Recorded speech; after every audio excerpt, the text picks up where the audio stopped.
Okay, lesson 3.3, continuing with our work with fractions, rational numbers. We're going to compare and order fractions and decimals. Okay, so we want to be able to put things into a, what's greater, what's smaller than, and so on. Make those comparisons of which numbers are larger and smaller. Now, there are options when dealing with these, and so you have to sort of determine as you go along which one is going to work best for you. Now, one of the things, and here's my hint, if you have two fractions, one of the ways, and maybe not always the best way, is we can put these into a common denominator format. And when you do that, you then would compare their numerators and determine which one is larger. So in this particular case, what is a common denominator for 5/6 and 7/10? You have choices. The smallest one in this particular case that I can think of is probably 30, but a lot of people will do 60, and that's fine. If you want to do 60, it works just fine. Okay? What do I do to 6 to make 30? Well, I multiply by 5. So the numerator, I do the same thing too. 5 times 5 is 25. All right. I'm multiplying 10 by 3 to make 30, so 7 times 3 is 21. So now I can compare them.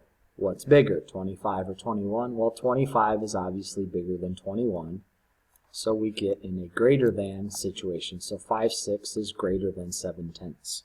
Okay.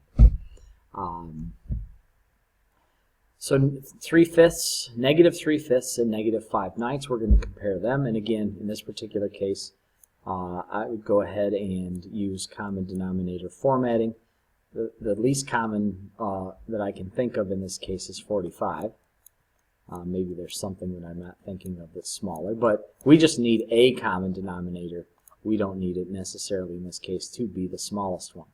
5 times 9 is 45.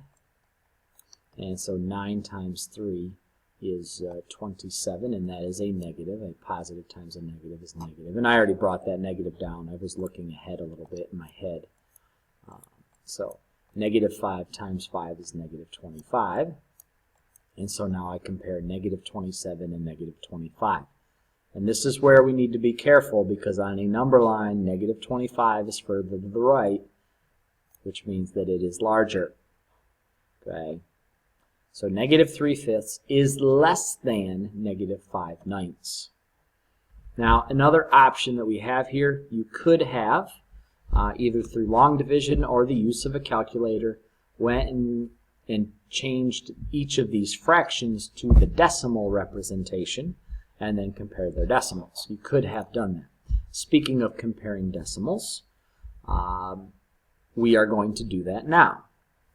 And so, and I'm making this a little simple here as far as how you do it. In some cases, I hope you can actually look at 0.81 and 0.84 and realize that 0.84 would be the larger of the two, so 81 hundredths is smaller than 84 hundredths. Now, if you have to, as my hint says, you can go ahead and you could line these up. 0.84, I'm not being able to write right now very well, okay? And I actually would compare them as I went from left to right. Well, the zeros are the same, so they're equal there. The 8s are the same, so they're equal there. But the 1s and the 4s in the hundredths column, well, the 4 is bigger than the 1. Therefore, 84 hundredths is the larger value.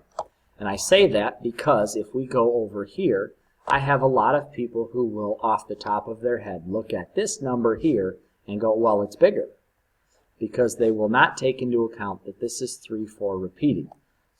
But if I were to write this out, 0.34 repeating would go 0.34, 34, 34, and so on. It will go on forever. Okay, 0.0342, okay, would actually, that is a terminating decimal, and it ends there, so we'd have 0, 0, 0.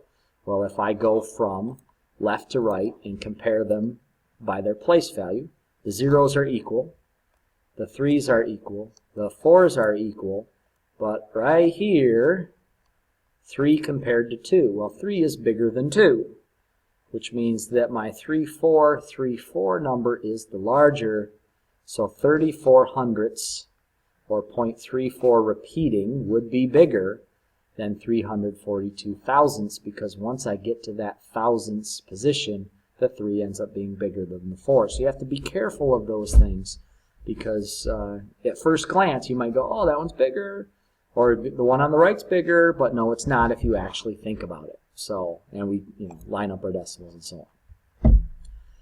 Now, what happens when we have numbers in different formats? Well, in some cases, there may be clues, for example, that tell us what is larger and what is smaller and so on. For example, in this particular case, if I'm going from least to greatest, I know already that this number right here, a negative 1/10, is the smallest or the least. It will be furthest to the left in my line if I'm going from least to greatest, because it's the only negative. So I know that 3/5, 77 hundredths repeating, and 1 1/5 is, those are all bigger than, because they're all positives. Now, other things that I know here, which would allow me to maybe not do, convert all of them necessarily to the same format, would be to realize that this number right here is the only number that's actually bigger than 1. This is 1 plus 1/5, where each of these other ones are values that are between 0 and 1. So before even going any further here, I know that 1 1/5 will be the number all the way listed to the right. It will be the greatest because it's the only one in this case that happens to be bigger than 1. Now that may not always be the case, but in this case that's the way it is.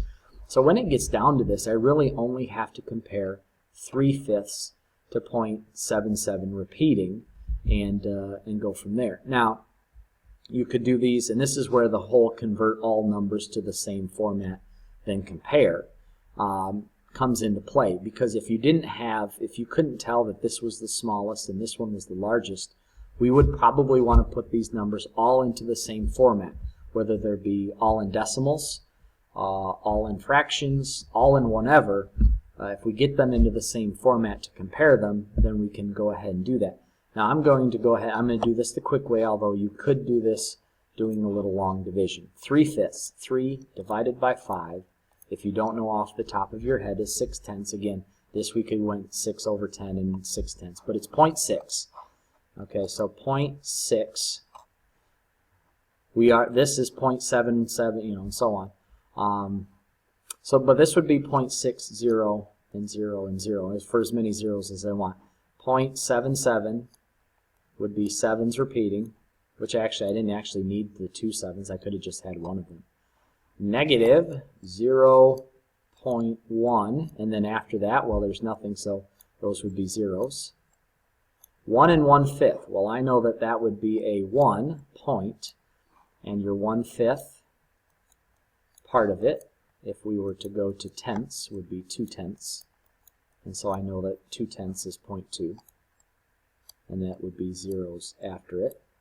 And let me erase my mark here. I didn't leave a whole lot of space for things, but anyway. So now we've already, and still, if we were to go from left to right and compare them, because this would be a 0, this would be a 0. Okay, so from left to right, well, 1 is bigger than all of the zeros. So the 1 would be the largest, and therefore, again, we're put back to putting 1 on the right. So that one is done. Again, the negative makes it the smallest, so that one is furthest to the left. And now I'm comparing these two numbers. Well, 0.7777 is bigger than 6, 7 is bigger than 6, so I know that this value here is larger than this value here, so that forces my 0.7 repeating, which I'm not going to put the second one on there in that particular case because I don't need it. Probably shouldn't have had it in the first place. And then my 3/5 would be my second value. So from largest to smallest, that is my list. All right, practice time. See me for help. Good luck.